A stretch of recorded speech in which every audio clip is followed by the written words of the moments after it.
Welcome to the next in our tutorials about GIMP. In this next tutorial, we'll show you how to create a contrast mask for your image.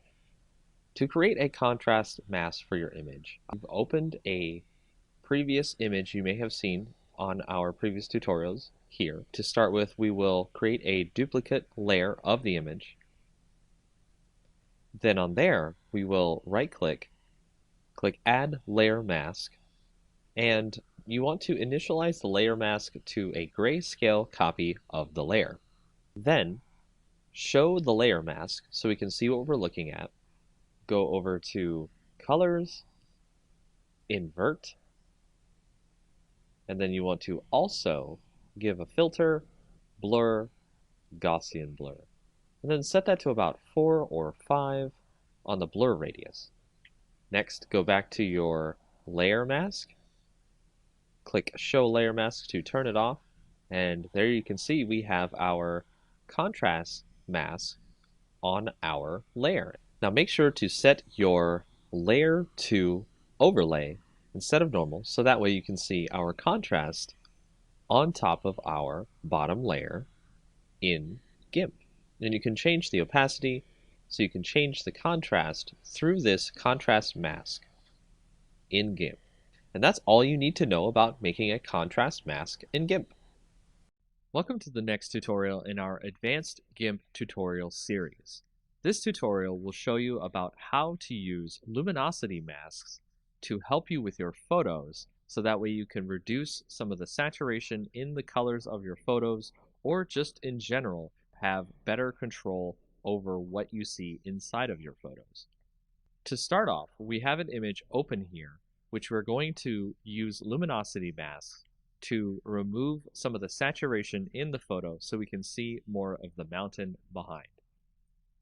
So if you go over to the left, you can see we are normally on our layers section here, and we want to create a copy of our original layer, so duplicate layer. And then we want to go over to channels, and you can see what we're going to do here is select our red channel from the rest of our channels here. We want to select all on our image.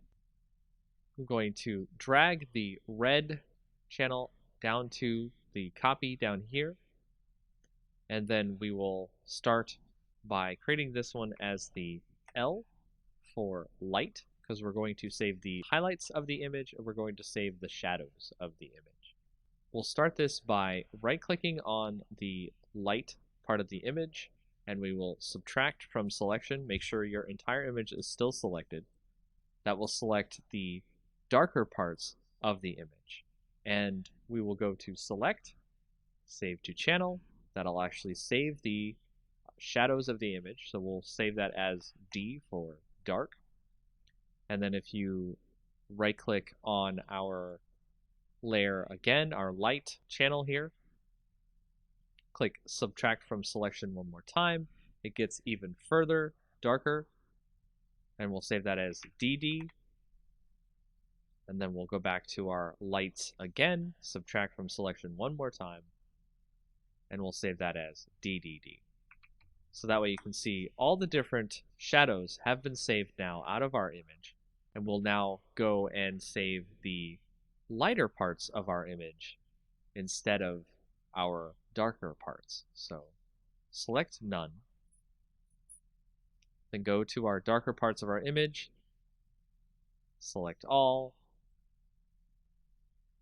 and when you do this, you will get the lighter parts of the image instead of the darker parts, and you will do the same thing as you did before, which is you will click Save to Channel, and then I'll save this as LL, go back to the dark parts, subtract from selection, and we'll do it again, select, Save to Channel,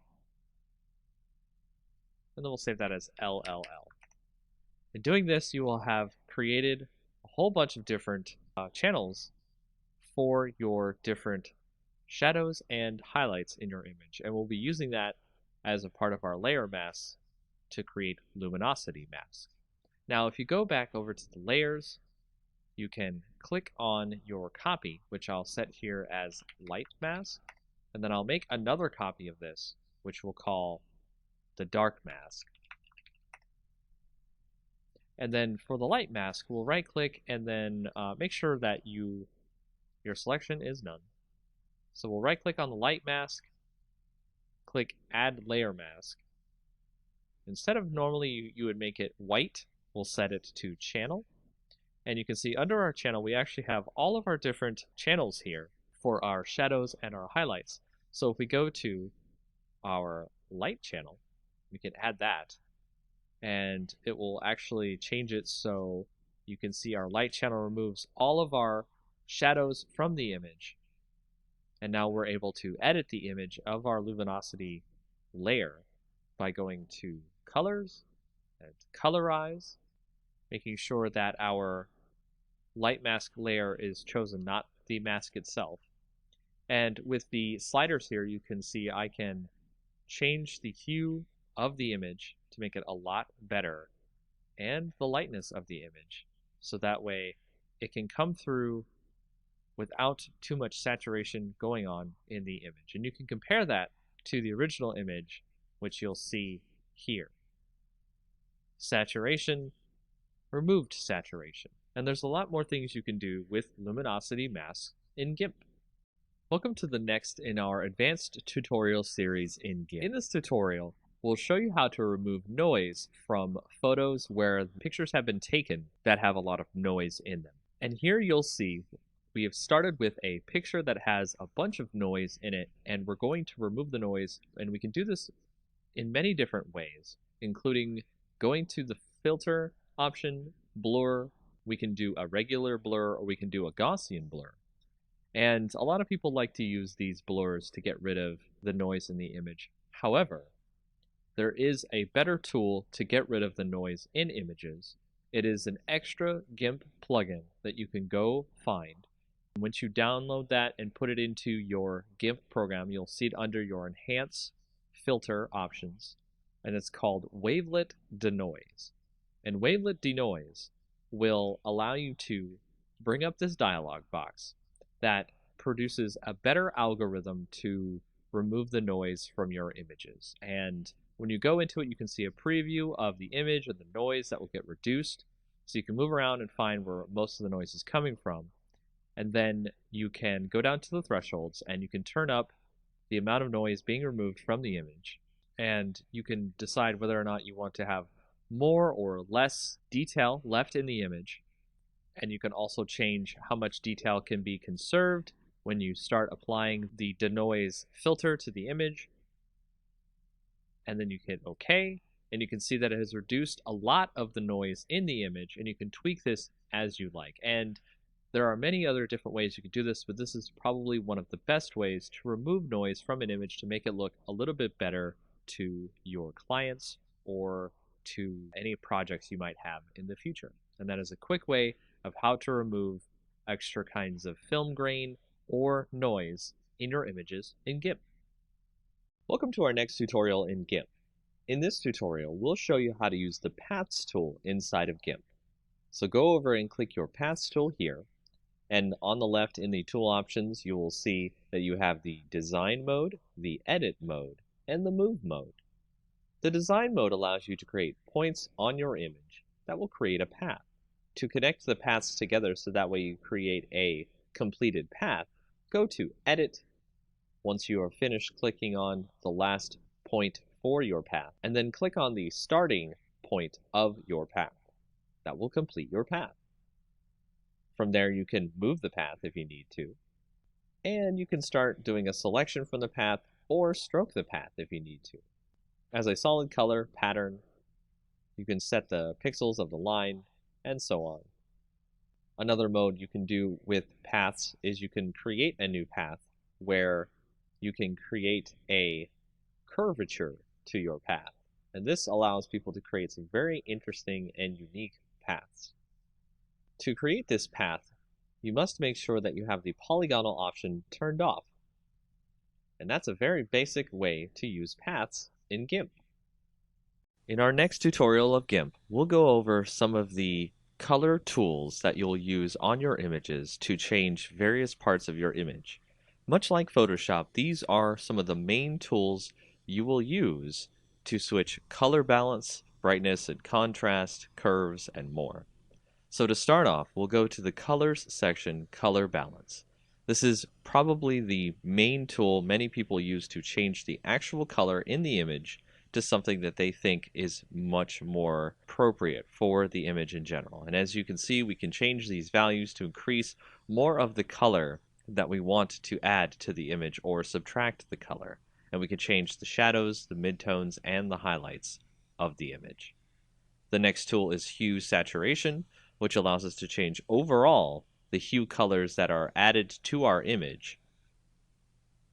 So we can make it a green or a pink or what have you. We can change the lightness of the image, how much extra light is in the image, or if there's more shadows. And we can add more saturation of color to the image or make it more toward grayscale. With the Colorize option, we can do this in a more direct way, where it adds the color directly over all of the image. And of course, you can do this with the saturation and the lightness as well. With the brightness contrast, we can change the brightness to be less on the image, the contrast to be more, and vice versa. With the threshold, we can change what the image sees in terms of darkness or light. And for this, I would recommend using a layer mask so you can have something to blend over the image itself instead of leaving this as its own layer. With levels, we can go in and change the gamma on the image, so we can reduce the gamma, make it darker, or add more gamma to make it lighter. With the curves, this is much like Photoshop, where you have a histogram, and you can set the points on the curves to drag down the shadows, increase the highlights, and change the way the image looks on a very granular basis. If you go to Posterize, it creates an image that reduces its colors into various channels of colors. You don't see many colors if you go lower on the Posterize level. That looks like it was created in older graphics editors. If you go to Desaturate, we've been using this in a lot of our previous tutorials where we can desaturate by removing the colors from the image, and we can choose based on luminosity, the average, or the lightness in the image. And that is just a quick overview of all the different color tools you could use in GIMP.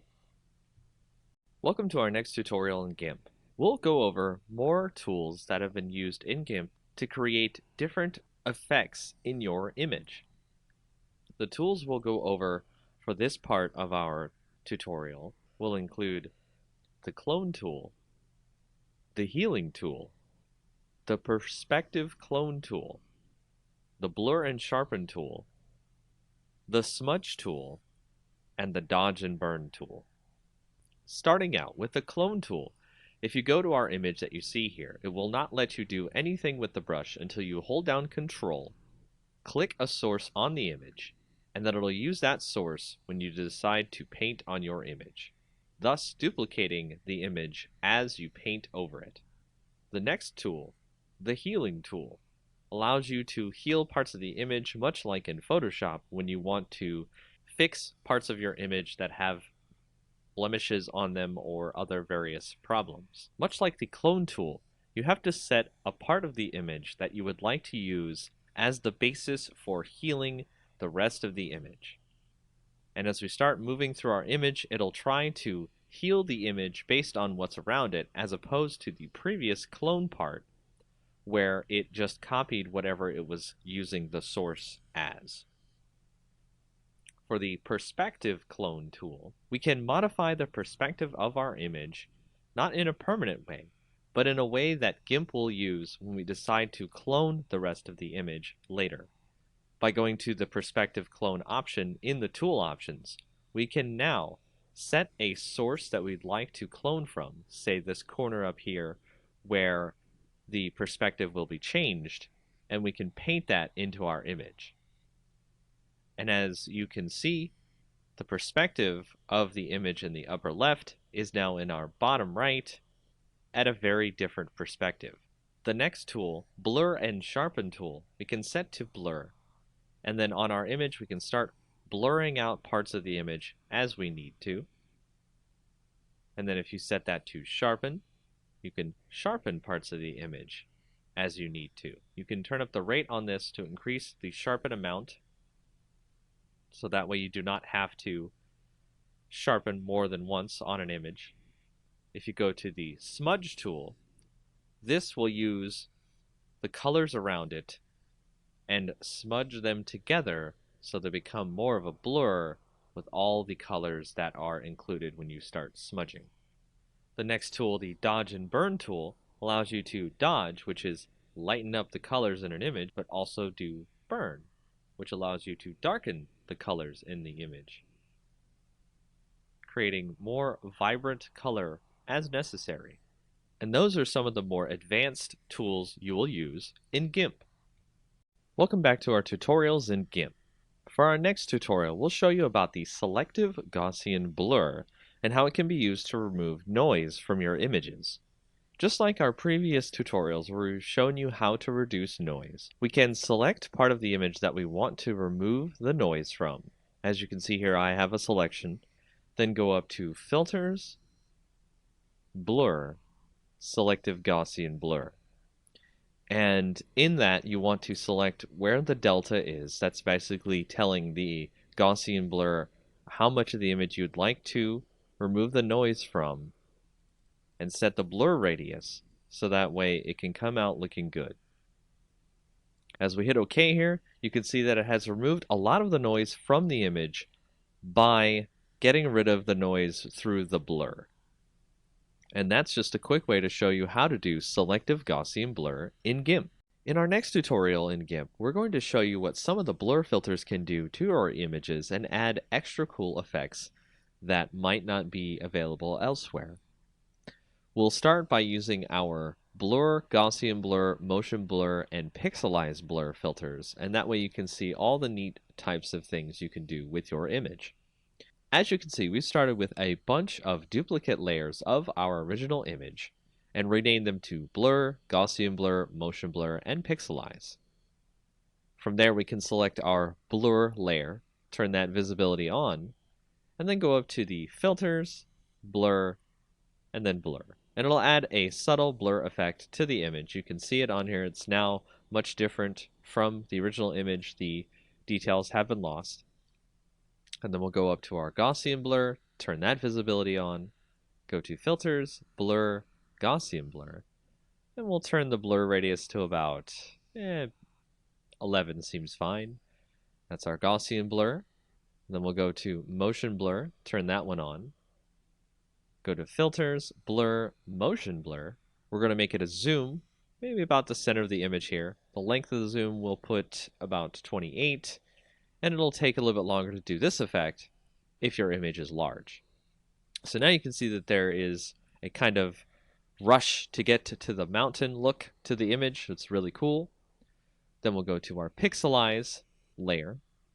Go to there, go to filter, blur, pixelize, and it'll create a kind of chunky pixel look to the image, so it'll actually kind of blur it out in something that's kind of like if you censor an image or protect someone's face or anything like that, you might see somebody has done something like this. So we'll set the pixel width to 7 and the pixel height to 7, and that is the pixelize blur on our image. So if we want to go back to regular blur, let's remove all the different visibilities of the other image. And we can change the opacity on this blur, so we can change how much of the blur obscures the image, which is okay. If we go to Gaussian blur, we can do this with our opacity in such a way where we create kind of a hazy look to the image. You can see it looks like it's in some sort of a dream. Then to motion blur, if you wanted to change the opacity on there, it creates more of a kind of like ray-like effect coming out from the image itself. So you can dial that in as much as you want or as you like. Then if we go to pixelize, we can do the same thing where we can turn the opacity up or down on that, but it just changes whether or not the blocks show up. What we can do here is we can select part of the image and we can create kind of a border in the image. And to do that, we've selected a spot in the image. And then you'll want to go to the pixelize layer, add a layer mask. Make it the selection that we've just put onto our layer, but invert the mask because we want a border on the inside and not just the inside of the selection as our pixelized blur. And then click Add, and you can see now on the edges of the image, if you right-click, select None, you can see on the edges of the image there's a nice pixelized border. And that's an intro to some of the different blur filters in GIMP.